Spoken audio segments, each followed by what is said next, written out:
Hi, this is Julie Annixter, and it is my pleasure to welcome you to a conversation with Yoshiko Wada, Donna Larsen, and Annalisa Hedstrom. This is part of our Fiberworks Then and Now series, which is a collaboration from the Fiberworks community. And now it's my pleasure to introduce the founder of Fiberworks, Ginge Lackey. Welcome, everyone. I'm just delighted to be here. And I'd like to begin by telling Julie how pleased I am that she has taken on this idea to bring us together, to gather us, to present wonderful webinars, and to acknowledge that community, that wonderful, powerful group of artists, participants, community members that so fueled all that creative work from the 1970s until late 1980s. The first classes that Fiberworks presented was in spring, but it was kind of a smallish affair. But by that summer of 1973, it was kind of a big deal. And you can go ahead with the slides, Julie. That would be very nice. I started looking through old brochures and newsletters.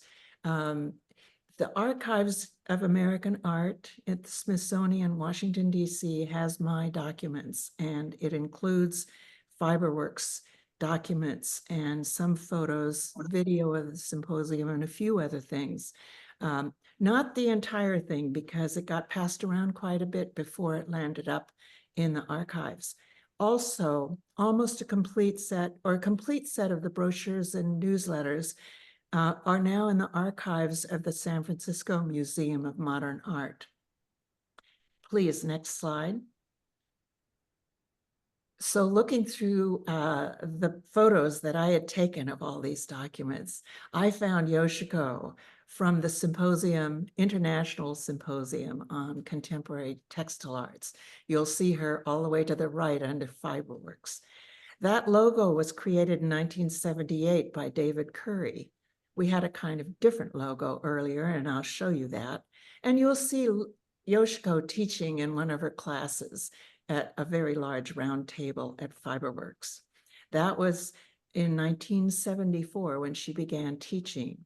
It was, I think, that year even that Annalisa and Donna met and worked and studied with Yoshiko. Next slide. But in 1979, Donna was still there and involved in teaching and exhibitions, and you'll see Catherine Westphal's image in the middle and Joanne Branford to the right. Next slide. So that summer, Lydia Van Gelder, a widely renowned artist and teacher, also taught at Santa Rosa Junior High, was teaching ikats of Indonesia, ikat dyeing and weaving. And Michael Yerby presented a wonderful exhibit that enthralled us all. So we pulled off this image for Fiberworks logo. Susan Druding helped put together the exhibit under the auspices of Straw and Gold at that time. And the first space dyed class, called Japanese Ikat and Indigo, happened July of 1974, with Yoshiko introducing Japanese culture and techniques. Very, very exciting. Next slide. She was not the only teacher adored by her students. This is Donna's color class. Donna, I don't know what year this was, but it was somewhere in the few bits of paperwork I had left. This is 1975, Donna and Yoshiko taught a shibori and tritic dyeing class together. And next slide. In 2019 or maybe 2017, Tina Martin was communicating with me and saying, gee, Ginge, I think we should try chronicling the history, the legacy of Fiberworks, which she began at that time. And she came out to visit in 2019 and gave an opportunity for Yoshiko and Donna to reconnect at a small gathering at my house. Next slide. At that time, a few of us got together at Annalisa's studio, which was remarkable and wonderful. Marilyn Hulbert took photographs, and it kind of jump-started what Julie now has picked up and is doing for us today. Thank you. I think you will have a great time listening to these three artists. Enjoy.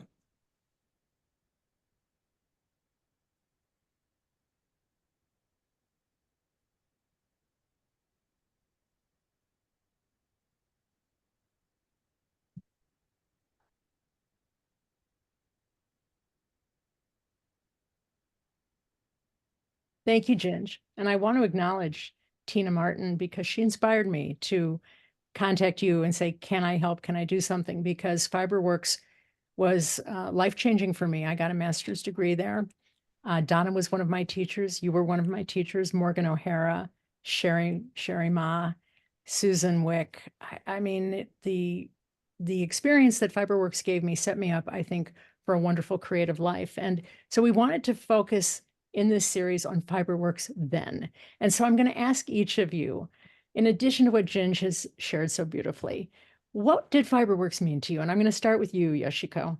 What did Fiberworks mean to you then? Was interesting time for me because I just came like 6 years ago from Japan, and I was in Colorado. I was at Boulder doing my graduate school, but I hardly spoke English, and I didn't know the way around. And we moved, my first husband and I moved to the Bay Area, and we were just hit by this incredible energy and the sort of residue of the 60s in Berkeley, which had started all sorts of new movements. I think the fiber art movement also started in the Bay Area, and Jacqueline Larsen, my mentor, called it Vatican of the fiber art movement. And he also said weavers are good problem solvers. And the fiber people always had solutions, like creative solutions. And I started teaching. I first taught, organized by Helen Pope in San Francisco, a Japanese kasuri workshop, because at that time, as Ginge is sitting in front of Sumba Ikan, people were so interested in Southeast Asian, Indian, Japanese, Chinese. This kind of Orientalism got broken in the fiber art again because the Dyer's Art, the seminal book by Beulah and Larsen, inspired us to look into Dyer's art. And I think Catherine Westphal had already been working in that area. So when I came to Fiberworks, I'm not quite sure how I wanted to teach there. And so I think Donna, at that time, I already knew you, Donna, and said something like, there might be like, I didn't speak good English or something like that. But anyway, I started teaching Kasuri, and Virginia Davis was my first class, and she became like one of the most amazing artists using ikat form, like Agnes Martin of weaving. And so that was also when I and Donna got together and doing a lot of things. One interesting thing is that I never felt, Donna, that I could not communicate with you. There was no memory of that problem with you. And you were also helping me when I started the Kasuri Dye Works. And I have the picture of you modeling some of the clothing we used to make. So book that I had, limited edition, and she wanted me to show her how to do these swatchbooks, which I've never seen. Also, and those are the shibori. That's sort of the beginning of the history of shibori being introduced in a big way in the West at Fiberworks. And I think the ginger was a very important influence on me, my life. And of course, Jack Larsen as well, who told me that when I introduced myself as a maker of a Coca-Cola kimono, he said, "Oh, but you are so young." And then he took me under his wing. And Ginger also recommended me to like a token Asian woman board member or something. And I had to rise to the occasion every time. But I still continue as founder and the president of the World Shibori Network Foundation. And Annalisa has been also, she was in our first Shibori class, and we became lifelong friends and my confidant. You know, Thank you, Fiberworks. it's so beautiful, Yoshiko. And I want to just acknowledge that when we first started planning this, it was going to be you and Annalisa. And you said, Donna has to be part of this. And you're really speaking to the quality of the friendships. And I also just want to acknowledge that you did compare Ginge to Jane Fonda, and she was an activist. And Ginge, you were an activist for fiber and for art and for all of us. So turning it over to you, Annalisa. Annalisa, what did Fiberworks mean to you then? You have to come off mute. I sort of stumbled into Fiberworks, literally kind of stumbled into Fiberworks after spending 2 years in Japan, Southeast Asia, and India. I had gone to Japan to study ceramics, which I did. I also taught English conversation to big businessmen, Mitsui Bussan, Matsushita Denki, and that's a whole nother story in itself. But I had too much money that I could legally take out of the country. This is the only time in my life that I've had this problem. But I traveled the long way home on a boat and got off at different ports and traveled. And I ended up spending an entire year in India, traveling around to the weaving centers in India. And I came back to California and I said, it's not ceramics, it's fabric. And I realized I had missed a great deal when I was in Japan. I was so busy. But I saw wonderful fabrics in Japan.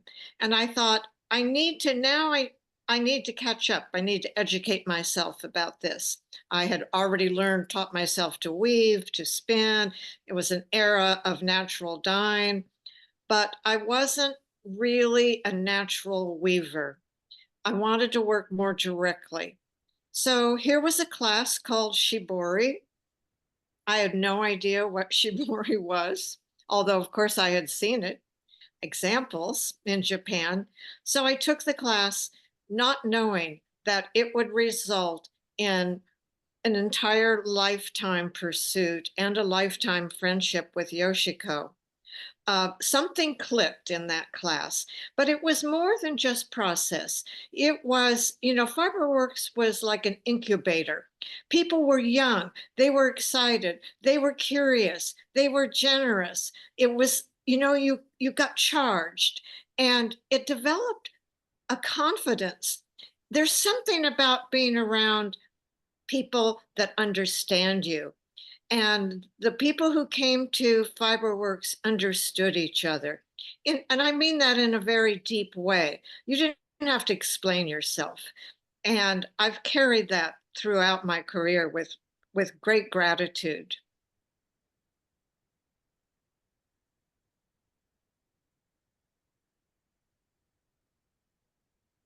Am I next? Unmute yourself. Yes, Donna, you are next. We want to hear, what did Fiberworks mean to you?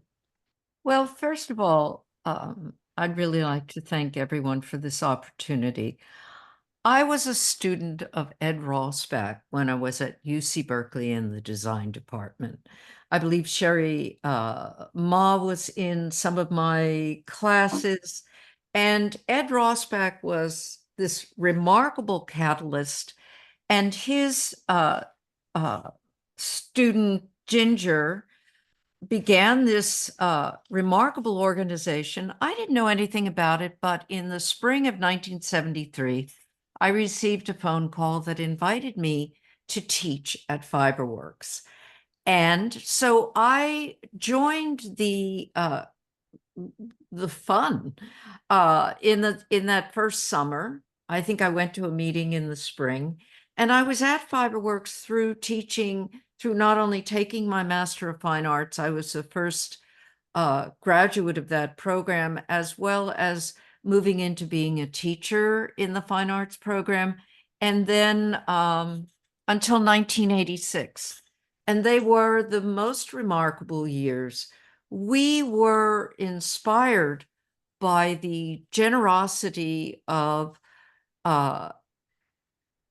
Ginger's organization and Sherry and Susan Wick and Deborah Rappaport.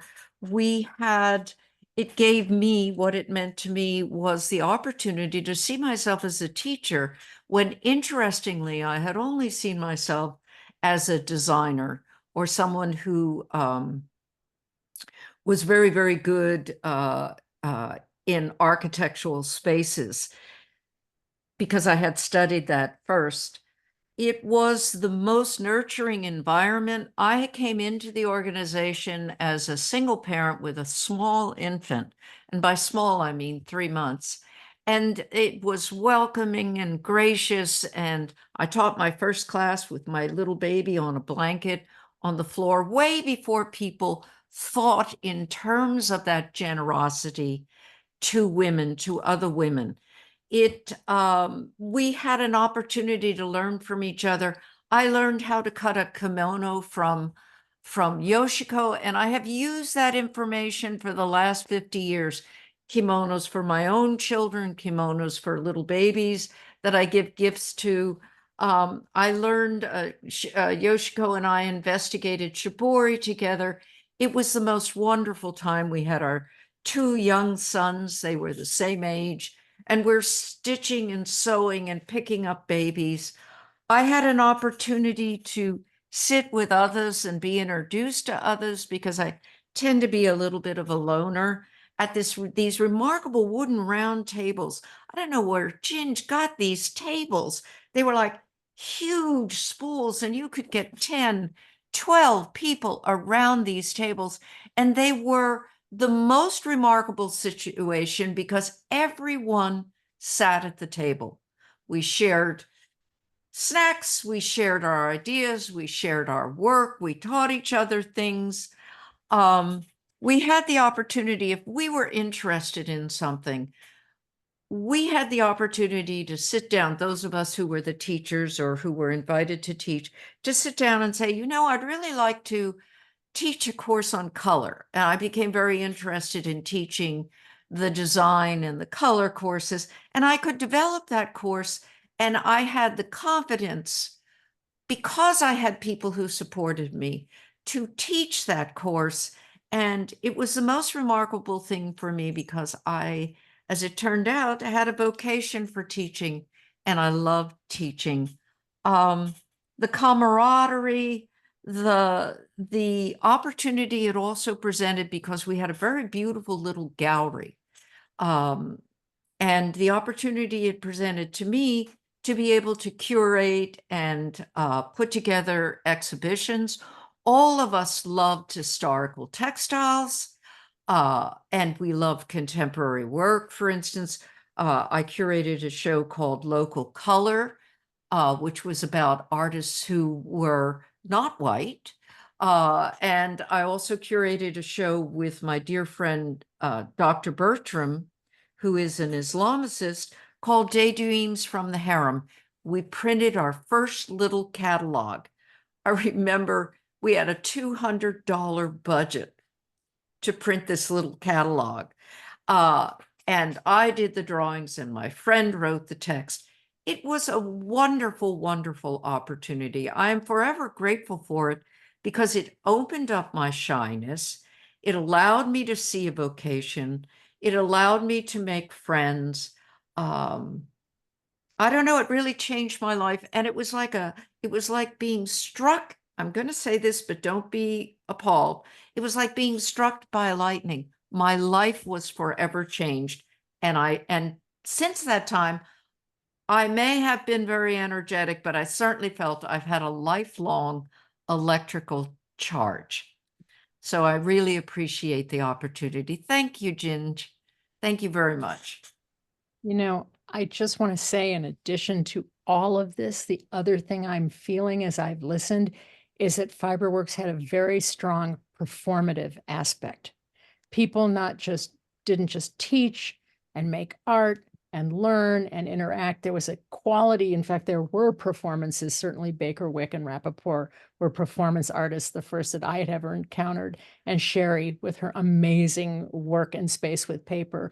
And I think that it gave so many of us a sense of agency, Ginge, that we could take everything we'd learned about textiles and making art into the world and do stuff with it. And hilariously, I always say that weaving for me is not a metaphor, but actually I really feel that I've been able to weave so many elements in my own life and work. And speaking of life and work, this is beautiful. And I know we want to have a lot more conversations with the Fiberworks community, and we're planning for that. But now it is my pleasure to introduce first Yoshiko Wada. Yeah. So, and then you could go to next one. It's actual swatches. And that led me to work on the first publication, the Shibori, the Inventive Art of Japanese Resist Dyeing. And that two authors, Mary Rice and Jane Barton, who were in the first Shibori workshop, actually first class students got together. They got so excited, created the second course, and Donna and I had to develop the second course. And so Mary and Jane were in that course, and they were so excited and said, Yoshiko, we have to write a book about this. And so that's how it started and now ended up in 1983. And it's still in its 19th prints or something incredible after so many decades, 30, 40 years. And then second book, I decided to write because there's so many artists started interpreting this Shibori, because the way we taught, the way we wrote was not how to do. And this, I have to dedicate this to Kim Shufta, my editor for the first book. He was a legendary editor of a subject in Japanese culture and craft and cooking. And he said, first time I met him, he said, don't write how to do books, write how it's done. And at that time, Ginge would remember, there's so many how to do books because craft was in there. And I'm a little hopeful now, people wanting to learn crafts and how to do things, you know, it could be DIY and something like that. But so this was a guide for my work, how it's done. But the memory on cloth, if you go to my website, you have the foreword that Jacqueline Larsen wrote for me in the memory on cloth. And he called San Francisco Bay Area Vatican of Fiberworks. So I joked to him and said, you are the Pope of that. And he liked it. But he told me, I mean, in that foreword, he said I was a conduit between East and West in a sense. Next, please. And so I had done lots of ikat, artwork in ikat. I think some of the best work were done there, but unfortunately it was pre-digital image era. And this is a series because when I work on artwork, I have to have certain idea, concept that I want to develop, always with materials and processes. So this was when I was involved with silk sericulture preservation industry. So this was greige good, which was not treated rape. So when crepe was not treated to be crepe, it looks like just organza-like material. But when it's put in warm water, all the kinks and the energy get released and it becomes crepe.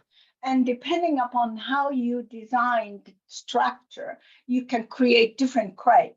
So what I got an idea of is that to imprint the texture within the material, because the shibori's main concept is that keeping memory of the processes that cloth goes through and the interaction the artist and artisans have with the cloth, which is a two-dimensional pliable plane, would record three-dimensional, fourth-dimensional interaction into something different, totally different. And if you choose to bring it back to the two-dimensional cloth, you can, but you can keep it texture or 3D.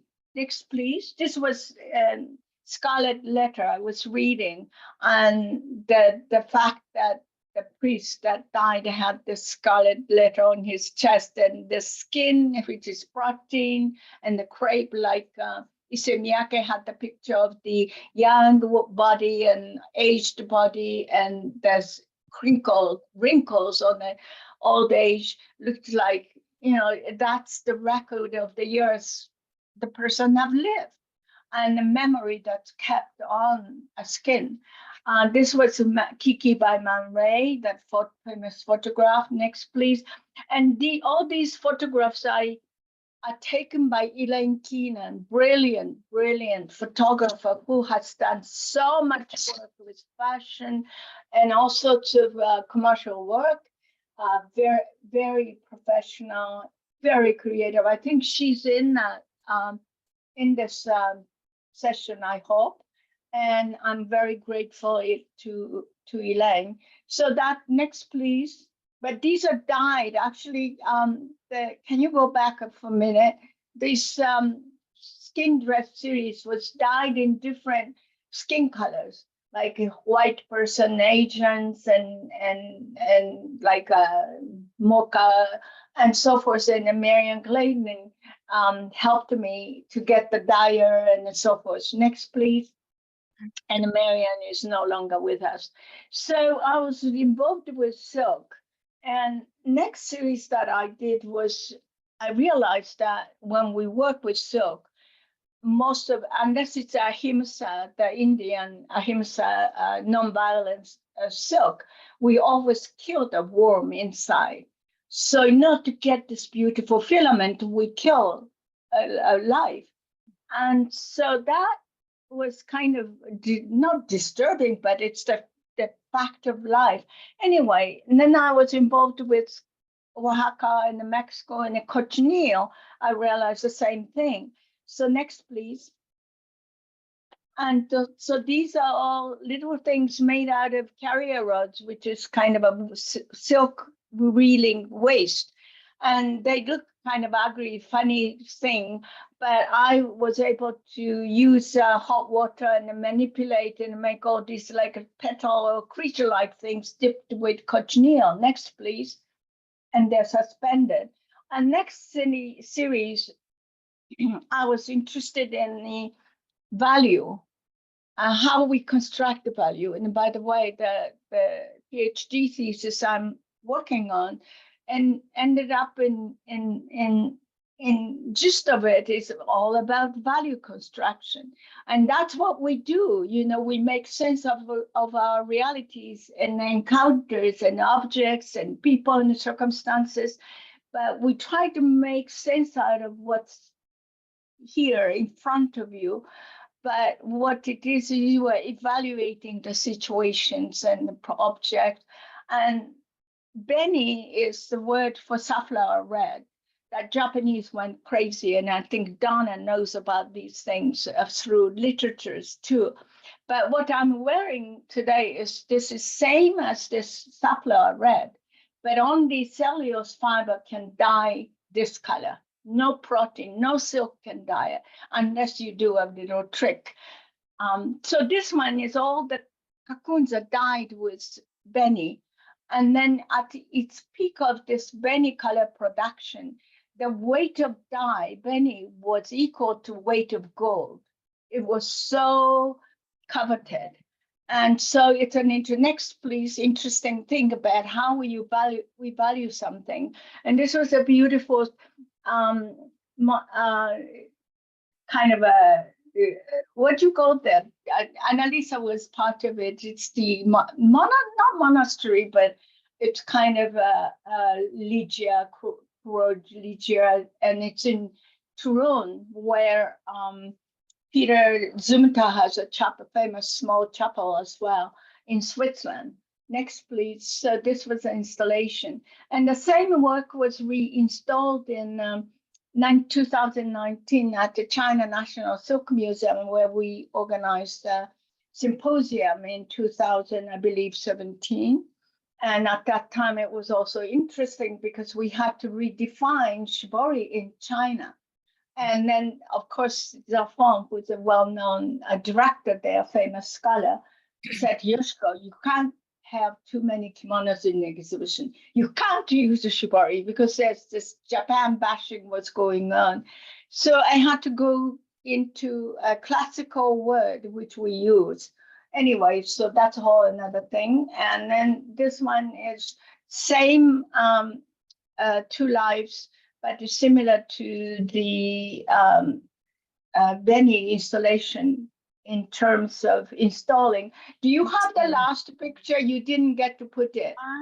I apologize. Okay. I will find it and share it. I don't know why it's not here. But that's okay. There is a forgive me. person. It's supposed to be a person underneath, and it's again the cochineal dyes, and in the two different moldings. Anyway, so that's We how will it works. share, Yoshiko. Okay, Thank you. no, that's okay. Yeah, Thank you. Oh, no, thank you. And, you know, you can probably see we may go a little long because I really don't want to interrupt these beautiful stories. Annalisa, so accomplished. I'm not going to read your bio. We'll share it. Over to you. All right. McDonald's conquers the world and shibori conquers the West. The little sample on the left is by Catherine Westphal, who was also in Yoshiko and Donna's first class at Fiberworks. And I think it's, of course, emblematic of her perception and humor, and it says it all. When I took the workshop with Yoshiko and Donna, I did know how to weave. I knew how to spin. I knew how to do natural dyes. It was the 70s after all. But those processes did not resonate with me. When I encountered shibori, what attracted me was the concept, something as simple as manipulating cloth to create pattern. I found absolutely intriguing.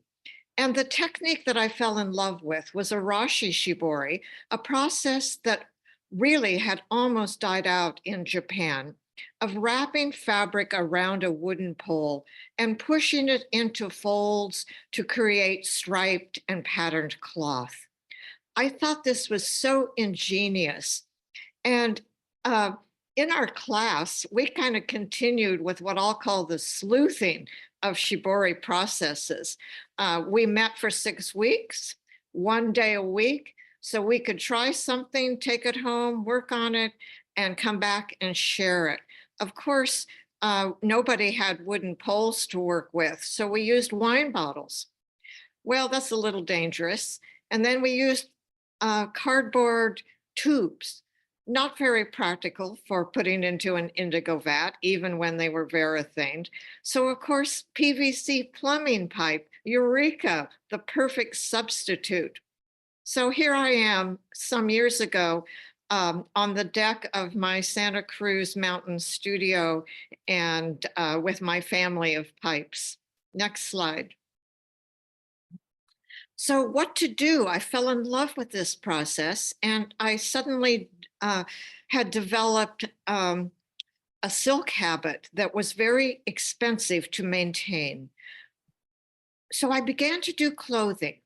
And the clothing was also based on kind of the concepts of Asian garments. This was really a wave through, I think everyone at Fiberworks and around the country fell in love with kimono, and other shaped garments that were based on rectangles, squares, triangles, and so on. So I thought, well, I could do that. But what I really loved, even though I liked the patterns of shibori, I wanted to cut them up and rearrange them and piece them. I sometimes say that actually I'm a collage artist because this kind of piecing runs through my entire decades of work. Next slide. On the left is actually polyester organza. I won't include a lot of my pleated work, but I think the Western eye was attracted to the textures of shibori as well as the patterns. So this piece is called Morning Glory Dress and Coat. And on the right is some of my own investigation into the possibilities of wrapping fabric around a pole. When I teach, I'll tell the students, ask them, how many ways are there to wrap fabric around a pole? How many ways are there to compress it into textures or folds by twisting, pushing straight, and so on? And of course, how many ways are there to dye it? Next slide. You know, I love clothing. And when, there was an artwear movement just waiting for me because suddenly I had opportunities. I think that I remember in craft shows, sometimes wearables were sort of considered, just of interest to women and they're rather commercial. But I find clothing to be absolutely endlessly fascinating. You can study any culture through their fabrics and their clothing. It's so tied into economics, into society, aging, ritual, celebrations, and so on. But I never intended really to be a fashion designer. And there was a point where I wanted to go back to the wall. This is a large piece. It's over 100 inches wide. One of the things that continuously draws me to resist patterning is that it reads like a language. So this piece is called Lexicon. The abstract shapes suggest open books. And I invite the viewer to come up and peruse the subtleties and the changes that are part of shibori patterning. Next slide, please. I love quilts. I think it's one of the absolutely most fabulous traditions in America. This is actually based on the bow tie pattern. You can see that if you know something about quilts. But of course, I mean, the most amazing thing about quilts is that you have a structure. There's so many names of quilts, but there's also within that structure an opportunity for improvisation. And that's what has attracted me to my own work with pieced quilts. Next slide. Here's another in my series. I loved the wrapping of fabric around a pole, but by that no means is that the only shibori technique that I explore. I'm not much of a hand stitcher, but I love using the sewing machine. And actually using the sewing machine is quite a different concept because you really cannot stitch and pull up the threads in the same way that you can with a hand running stitch. But what the sewing machine can do is clamp the fabric, similarly to itajimi folding and clamping. So this piece called Diamonds, there were modular pieces folded, and part of those pieces were stitched on the sewing machine very densely. I love how the needles puncture the cloth, and I leave some of the threads in because I like that kind of textural quality that happens. Next slide. There were times when I thought, I don't like the limits of shibori. The scale is small. Everything is small. I'm so tired of these small patterns. And lo and behold, I was invited to go to the University of Nebraska, which has a fantastic textile and fashion department. And I was invited to do a short residency, which would go into developing an exhibition for the Hillstad Gallery. And they have digital printers. So I thought, this is my opportunity. And so usually for the work that I created, we would scan one of my hand-dyed textiles and then blow it up through Photoshop, changing the color at a whim, the press of the button. This was like freedom, I'm let loose. I can have a huge, bold pattern. I can play with the color. I can play with the placement. Another thing I did, because something I realized and what has kept me so involved with shibori is that visually, as an artist, I love to look at the process and what happens and how it changes. And sometimes I would document that process just for various reasons, even though that process was never evident in the final product. On the right is actually a slide I took of one of my white PVC pipes. And I had wrapped little pieces of fabric on it and then airbrushed the fabric. So there was pigment left on the white pole. And I loved it. I loved what happened. So this is one of the things I scanned that I developed into a print, which is displayed in the shirt and skirt on the left. Next slide. I do quite a bit of teaching, and I had an opportunity. I've taught a number of years, quite a while ago, at San Francisco State University, and it's a city college, and most of my students were stretching their program to multiple years. They had to work. They were all ages. They came from many countries, and I thought, I cannot expect my students to go and spend a lot of money on silk. So I went to Michael's Crafts and, well, actually I ended up buying bolts of this rather ghastly synthetic felt, which is euphemistically made from recycled plastic bottles. Nevertheless, it's a synthetic and it's kind of yucky and comes in garish colors. But it can be manipulated and heat set because it is a synthetic. So we had a little heat press and the students did fantastic work, but I thought, oh, I'll see something in the final projects, but no, nobody used it. And I thought, okay, I will. And this resulted in a series I'll call Terra Inferma, Sick Earth. This is called Our Wide Blue and Black Sea.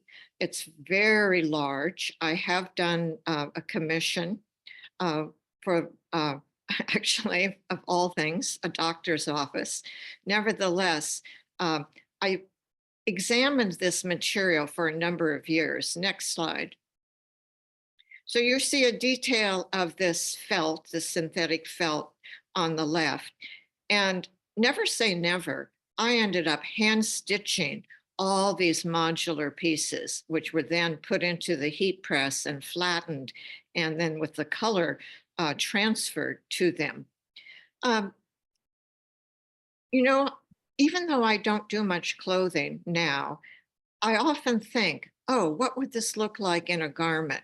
So I ended up using this interesting felt in a lot of artware, including the costume on the right, which was in the New Zealand World of Wearable Art WOW exhibitions that they hold every year. It's Aphrodite, Queen of the Sea, cries bitter tears of oil. So the reference in this work is about oil spills and the dripping oil and the degradation to our oceans. Next slide. Here's another piece that was using the sewing machine as a clamp. And at this time I thought, I think I want to go back to natural dyes. So on the right is a large piece over 100 inches high. It is, I worked a lot with black fabric, discharging it through the folds. And then after that, I would over dye it with madder, pomegranate, and so on. Next slide. So this is also naturally dyed. And I did a series that I return to now and then on wool felt. And wool takes natural dyes wonderfully. So these are modular pieces. I work with squares that are about 14 inches by 8 inches, or rectangles. And then they are all hand stitched together and backed. They're kind of like blankets, but they're really for the wall. And the stripes are created through carved blocks. I could talk a lot about this because, again, it relates to a fascinating history. In Japan, it's called kyokechi, where they used blocks in multiples and folded the cloth between these blocks of wood that have patterns carved into them. And then the dye would seep into that maze. I had a lot of carved blocks made using CNC routers, which again, it's so interesting to use our own culture as a source for inspiration and equipment. Next slide. Next slide. Can you see it, Annalisa? Yeah. So We might need to mute whoever's got the background going on. well, here are two more of that series. Actually, I ended up, even though I had elaborate carvings made into the blocks, I ended up only working with stripes. Somehow, when you have a limitation, I find it more interesting. So all those stripes are the carved elements in the blocks. And then, of course, they are pieced together to create larger designs. Next slide. You know, I'm very interested, how do I keep my work alive in the studio? And I think changing substrates, working on different materials has been essential to my work and to my teaching. I used to tell students, I want you to try this technique in about 6 different cloths, a cotton, a linen, a sheer, a heavy, and so on, because the cloth will talk back to you. And sometimes it will say, well, I won't do what you want, but then maybe there's something else that speaks to you. I always loved paper and began sort of dabbling with paper. And I also love origami folds. Many people kind of see that connection between shibori and the possibilities of origami, but the fabric is hard to fold and I never did anything with it, but paper was a different thing. You have these eureka moments, and I happened to run across a folded paper airplane which are kind of absent in our environment now, but used to be ubiquitous on the streets and the schools. And I went, oh my God. So I went online and there were 300, at least 300 different ways to fold a paper airplane. So I began to play with this using my indigo vat. So I did an installation called Folded and Flat, Revealing the Geometry of Paper Airplanes. So on the left, part of the installation is actual folded airplanes dangling from an aluminum shelf. And then I made 3 columns, there are only 2 here, 3 columns of 3 compositions in each column. And of course, what I loved was not only the individual pieces, which are about 8 by 11, but what happens when you start putting them together and composing them. You know, there's kind of a reference to quilting. In any case, I love paper, and this continued, next slide, with an installation called Origami Folds, Patterning Paper Yukata. So this installation is also using a beautiful Japanese paper, kozo paper that holds up to the indigo vat with sometimes multiple dippings. And I did go back to origami, but I kind of stuck with the basics. You know, there are preliminary folds to almost all the little creatures that can be done with origami. There's the diamond, the frog, and the bird, and so on. So the same way that I composed the paper airplane patterns, I did the same with the origami to make paper summer yukata. Next slide. Next slide. And here are 2 details. I've actually continued with this, doing some pieces that kind of relate to quilts, but I'm not finished with them. So, you know, I mentioned that it's really the use of a new material that keeps me thinking, because I think that, let's go back to the beginning. What did I love about shibori? I think it was the unknown and the sleuthing and the development.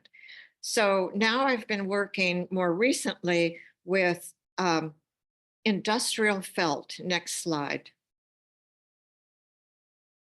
Next slide. These are about, each individual modular piece is about 18 inches wide. And this is a series in the, having a broader term, climate chaos. And it is thaw, melt, flood, twist, scorch, burn.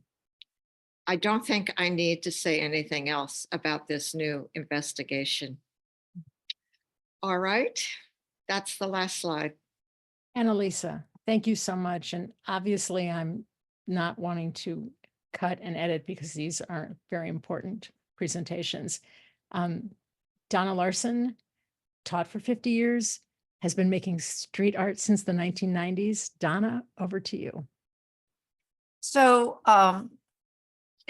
first of all, I would like to thank Yoshiko and Annalisa. It was really stirring and beautiful to see your work. Thank you very much. Street art, yes. Well, I have done many, many different things in my 50 years since being involved with Fiberworks. And I was with Fiberworks from 1973 to 1986. And I took a position at Santa Rosa Junior College, became full-time faculty. I investigated my interest in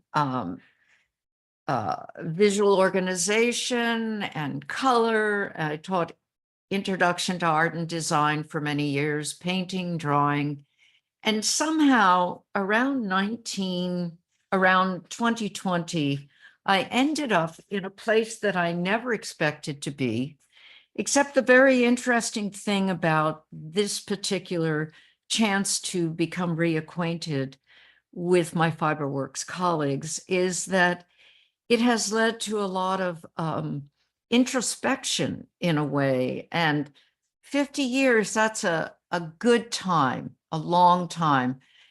And I see that in many ways, I'm really sort of interested in exactly the same things. Let me tell you how I have come to that conclusion.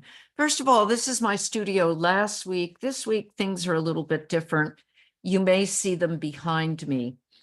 So let's go to the first slide. I want to tell you that philosophically, I have always been interested in Eastern philosophy. My master's thesis was on, as I may have told you, motion and stillness. Around 2020, no, I'm sorry, around 2000, I had this kind of break. And I'm not talking about a mental breakdown, but I'm talking about a break with wanting to create things in a physical world. I had been very, very charmed and interested in street art. Street art is a very broad subject, some of which is intensely vulgar. But I had been spending a lot of time in New York, and I was very, very interested by this need to write on the wall. I'm not interested in spray work because that's a kind of permanent defacing. Rather, I became interested in something called wheat paste, which is putting paper on a surface using a starch-based adhesive. That could be cellulose, that could be wheat paste, that could be rice paste. So I brought together this kind of concern of several things that were whirling around me. One was 9/11. One was leaving a marriage. One was having my last child grown and entering college. And the other was inheriting my mother, who was a fine artist, work, which is actually something that is really terrifying, to be in charge of someone's work. And I decided I didn't want to do it to my children. The other thing that I was interested in was these notions of impermanence. And I loved wheat paste because one, it was non-destructive, and two, rain and snow and people picking at it and tearing at it, that takes care of it. It's gone. To me, that impermanence very much aligned with my Eastern philosophy and my meditative practice, which I had been involved with forever. So interested in ideas of impermanence, interested in ideas of leaving, I'm laughing, nothing in my studio, which has become a problem, only because things ended up in my studio anyway. Interested also, combining an interest in classical Chinese literature, as well as Song and Tang Dynasty poets.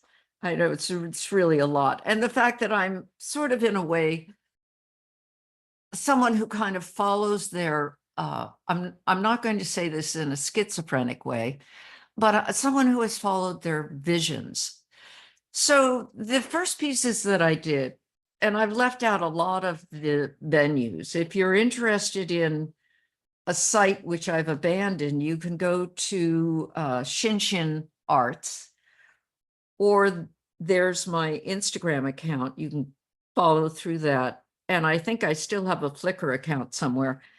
Anyway, I decided to take a new name. And it's the word Shin, which in Chinese means mind, heart, truth. And I called myself 2 times Shin because when you repeat a word like that, Shin, it is a diminutive. And so I felt like I maybe had a little mind and a little heart. The first pieces that I did were based on a photograph that I took in a Sephardic cemetery in Manhattan, tiny little cemetery, of this beautiful blue ball. And there it was at the gate. And I thought, where has this come from, this radiant and marvelous thing? And I began to think about making these balls, and then I could energize these long expanses of advertisement, because New York is full of movie advertisements. It's full of construction. All of the constructions by law have to be surrounded by 4x8 plywood. And on the right, you see actually maybe a couple of years of work that I've come around to and reposted. There's one of the blue balls, and then a radiant flower, and then a blue deer. I became interested in these deer as messengers. That's a whole philosophical thing. But what I would do is that I would make these images from drawings and then put them into Photoshop, blow them up, cut them into small pieces so I could reproduce them on my 17x12 little photocopier, reassemble them, and then fold them up and put them in my carry-on luggage, which gave me great delight because I really enjoyed the freedom of it. And then the trick was, could I lay it into a background? Could I find a background in which, by taking my image and adding it to the background, I could create a kind of greater synergy, picture, image, meaning. And the interesting thing about the blue deer on the left is that in my studio, for whatever reason, when I worked with this deer, I wanted this light pink instead of white dots. So I go to New York for a weekend, and there I am at Varick and Broom. And here is this very strange pink that's been painted over this construction plywood. And I thought, bingo. And I was able to drop the deer in there so that it actually didn't appear to be sitting on top. These are 2 more deer on the right. And here is one of the early bouncing blue dots, so to speak. I worked for a long time with pairs of deer, as well as these large golden deers that were inspired by Hokusai. Next. So, this is really maybe not what anyone expected, but one of the things that I really enjoyed about this process was I was going to New York maybe every 3 weeks. And my youngest son was in college there. And it was a nice opportunity to see him, but I really loved, trolling around and sort of seeing if I could find somewhere to drop an image. So this is the deer in my studio. There's a kind of a whole wall of about 10 deer here. When I dropped it on Thompson Street, right above Houston, there was no background. There were no hearts. There was no love. And coming back and finding out how someone sort of interfaced with my image on Thompson, that was also something that I really delighted in, because I felt I was having a conversation with people that I didn't know and that I didn't need to know them. But I also think something that's important to understand is that after 2000, I became very, very interested in the notion of how we should be a person. And one of the things that I really felt very, very close to was this notion of we should leave things better than they were. We should leave people better than when we met them, meaning that we should we should benefit others. It's a metta sutta concept, and I'm very involved in or let us say I have long been a Buddhist, involved in Buddhist meditation, first Zen and then Chan Buddhism. So I really started this particular street practice as a way of bringing joy. As I said, it isn't important that I know who has been surprised, hopefully delighted by an unexpected image, something like a racing deer, but rather that somehow in this world you turn a corner and there's something beautiful and enriching, not necessarily intellectually, but certainly I believe that as the Chinese say, beauty gives us courage, and that I also believe in the Hindu philosophy of darshana. So darshana means that when you see something beautiful, your future is changed for the better, not for the worse. And I imagine when we see terrible images, it's not for the better. But I decided that I was gonna try and leave something beautiful and something that would self-destruct. And kind of wash away. So on the right, something that didn't self-destruct. This is my office door with one of my deer. Next. So there were four of these white deer. This is Varick in New York, where this particular site was under construction for, I don't know, maybe 10 years, and New York had gone through this period of the economy tanked and projects stopped. And so I really loved these green backgrounds. As I said, there were four deer. There are no more. One was in Rome, one was in Vietnam, two were in New York.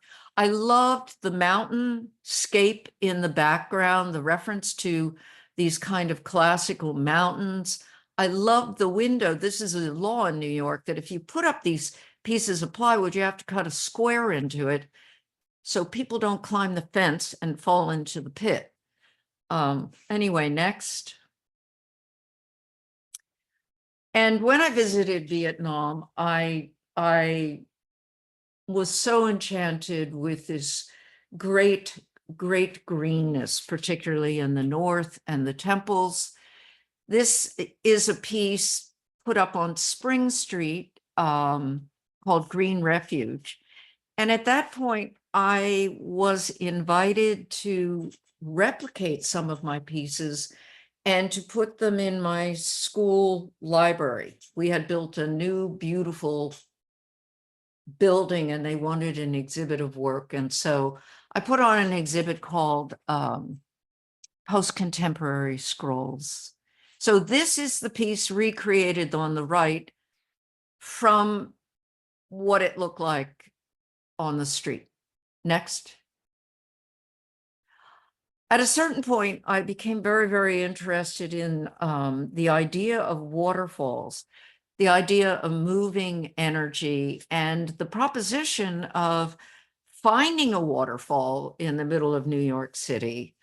This, again, is a series on the left of installations. They're all the pagoda in the background, the blue pagoda, and the waterfall are my intersecting with this spot on 3 different occasions, maybe over a 6-month, 8-month period. The center image are the paper pieces, the large paper pieces, and you can see what they look like behind me on the studio walls. And then on the right is when I took this piece that you see on the right to New York, I found a spot that I really, really loved. I think it may have been Sullivan, I'm not sure, but the piece was too large. So the great thing about working with paper is you just change the piece by ripping or however you want to handle it. Next.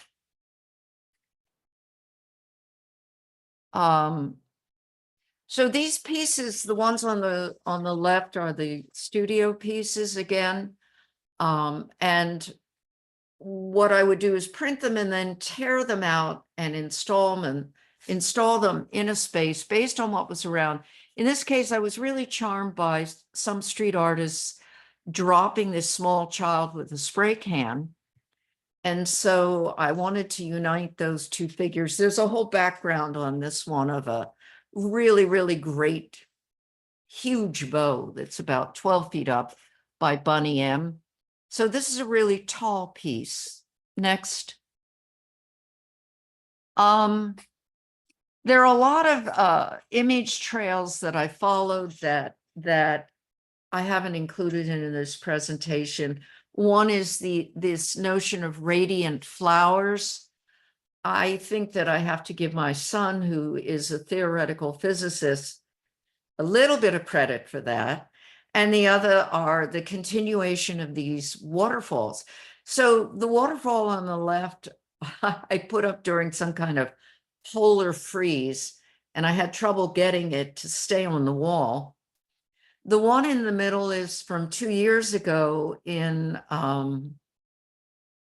New York City again. And I really was interested in incorporating it into this space with this silly sign above that says post and this beautiful sprayed eye and then on the ground, whatever was happening here, having all of that unify into a field. Now, the interesting thing is that street art has changed. A lot of the weak paste is no longer done. For the most part, especially post-pandemic, it is spray. And so when I put up a piece now, it is inevitably sprayed over very, very quickly. So it's just a moment of beauty or surprise, whatever. Anyway, next. So the whole time that I've been doing the street work, I've also been using my drawings and the paper pieces as a kind of inner journey toward coming to an understanding about what do I think this is all about, and working with concepts of absence and presence, the Chinese concept of 10,000 things that come into being and move out of being. And I did a whole series of bird nests. This one on the right actually was on the street, excuse me, but in black and white, worked into a group of images. The one on the right is more of a kind of personal musing about this kind of energy of coming into being.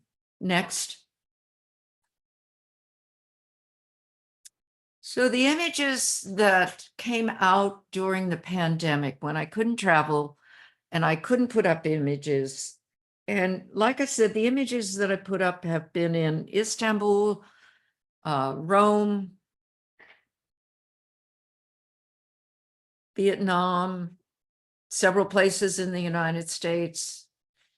I forget. You can go through the Instagram things. But this period, this group of images are really based on concepts of energy and movement, which again, I go back to my MFA thesis, and I see that I haven't gone very far, or maybe I've only gone very deep. I don't know. The one on the left is called Tai Chi Opening the dragon's mouth. And the one on the right is based on the I Ching, the combination of fire and heaven. Next. So during the pandemic, not only did I get thrown as a full-time instructor onto Zoom and Canvas, which was a sobering experience, but I also had a lot of time to think. And when I was in Vietnam, I had photographed these incredible 7th century 8-foot-high Buddhas in a museum in Ho Chi Minh City. And I brought that photograph back up and began a devotion of writing the Metta Sutta on it.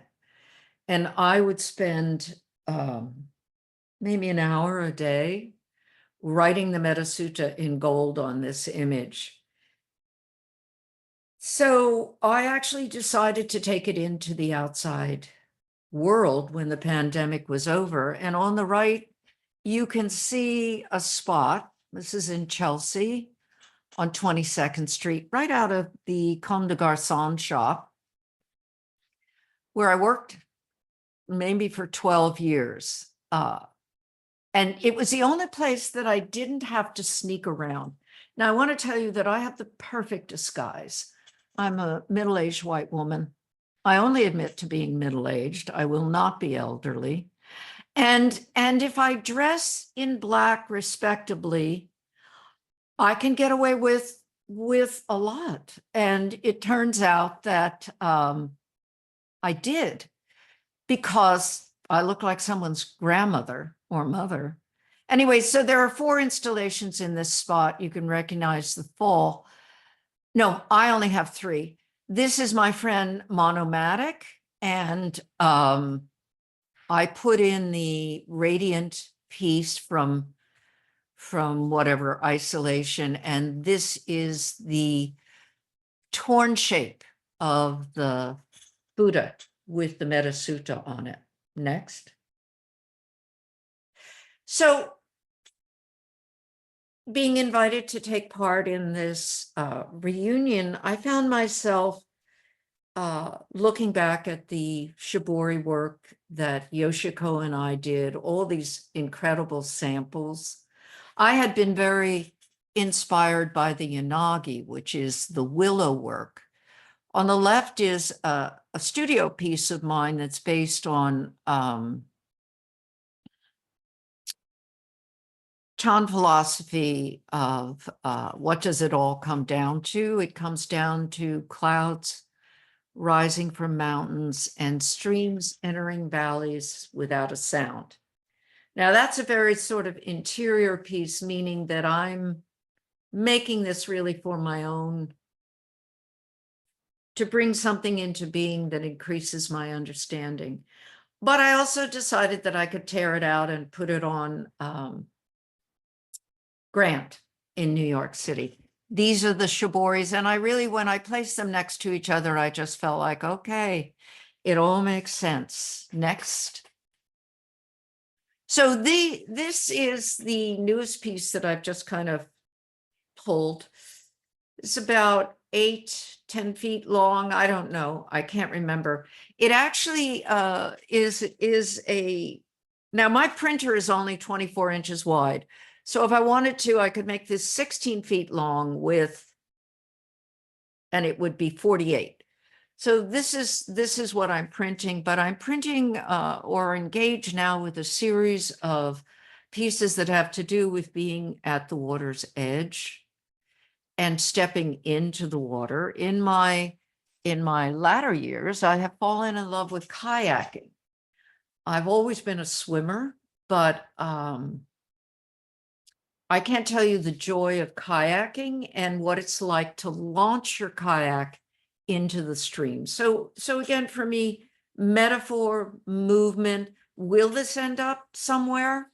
Quite possibly, but I will probably shape it somehow by breaking this rectangle.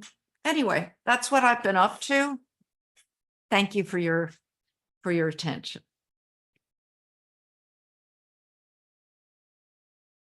Thank you, Donna. All 3 of your talks have been amazing, and thank you so much for them.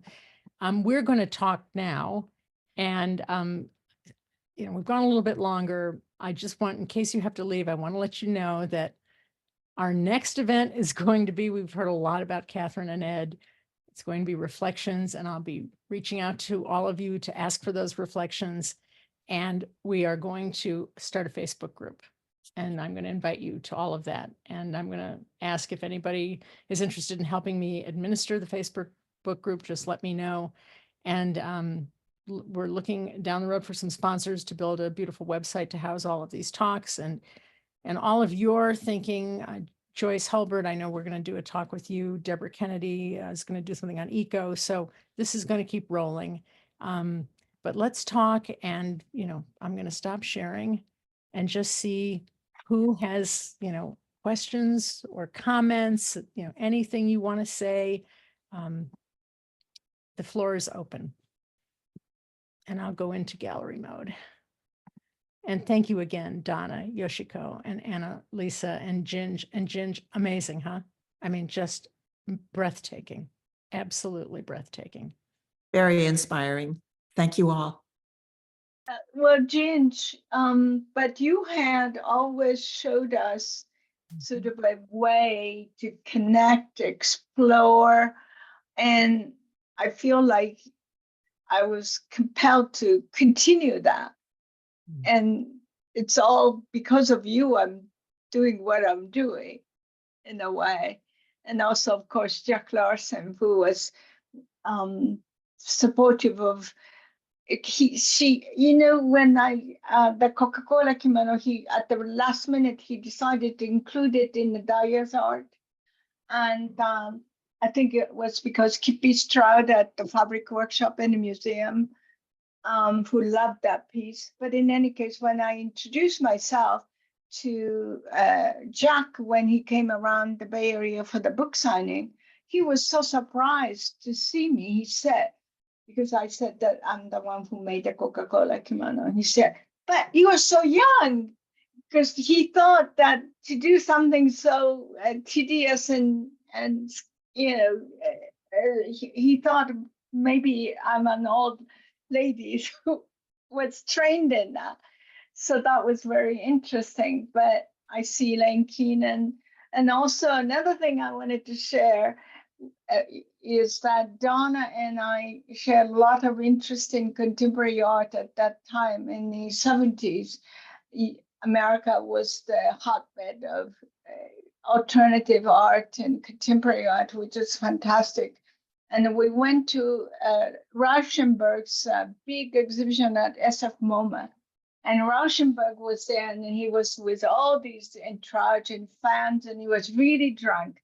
And Donna said, she had a ticket, and Donna said, I'm going to have him sign it. And we had to kind of push through this crowd. And I was just following Donna, and then she made it, and she asked him to sign it. And, we're still young and sort of cute two girls. And then Donna got him to sign it, but it was in pencil. And when we came back, she said, I'm going to do Rauschenberg thing. So I thought, what? And then she said, I'm going to erase it.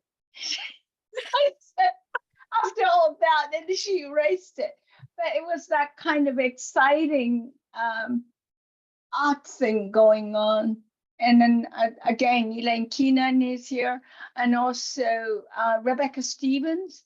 We did the exhibition together. Rebecca, how are you?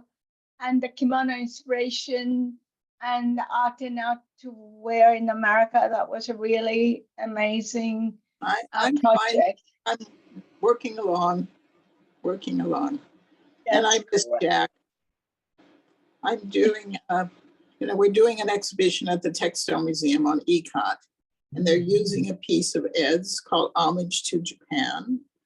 And I just was rereading the book, and Jack writes so beautifully about Ed. So it's interesting. That's what you're going to talk about next on this series. Very good.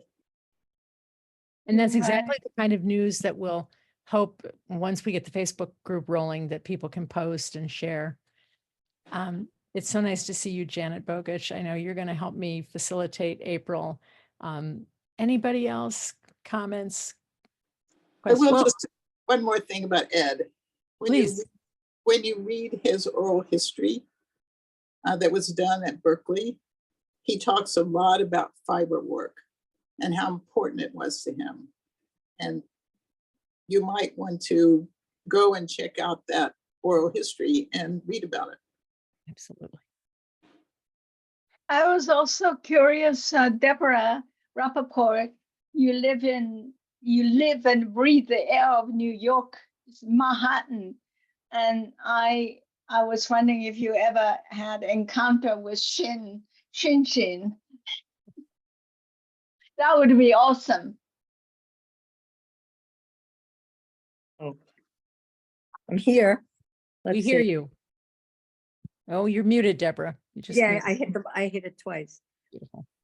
Yes, I'm in New York. I've been here 45 years. I'm a native New Yorker. I have no contact with Yoshiko, what you had said. With Donna, you mean with Donna? No, I didn't even know Donna lived in New York after all Did these she? years. Her work lived in New York. Okay, and Her it sounds work like lived in New York. Except that it's temporal and it only lasts for a little while. okay, but it sounded like she came back and forth like every 3 weeks. That was incredible. So anyway. I did come back and forth. Okay. I mean, I didn't know, but anyway, I've been here. But it was on the sly. Okay. And you had things to get done. Yes. Okay. Oh, okay. Exciting. Do you come at all anymore, Donna? I do. I'll probably be there in 3 weeks. Okay. You want to be in touch? Should I send you? Yes, you absolutely should. You know, Deborah, I'm going to be very honest with everyone. I tend to introvert, and in a way I feel very sad because I've missed following the exciting things that everyone has done because I've been over to one side, teaching full time, raising that second child, Wow. posting stuff on the streets. But yes, I used to come every 3 weeks. I had an apartment for a couple of years. Oh, good. Okay. Well, after a while, sometimes we simplify and we just focus on what's important. We can't do everything, No. Yeah. But I too felt, I don't know if it's sad, I felt a real yearning to see what people were doing with their Fiberworks experience because it had touched me so deeply.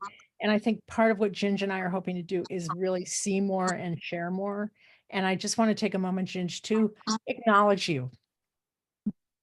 I'd just like to make a couple of comments. And one is that exactly what Deborah and Donna are talking about, and several other people have made comments that reconnecting the wonderful community and participants and artists we engaged with and knew early on is what motivated Julie and what pleased me just enormously.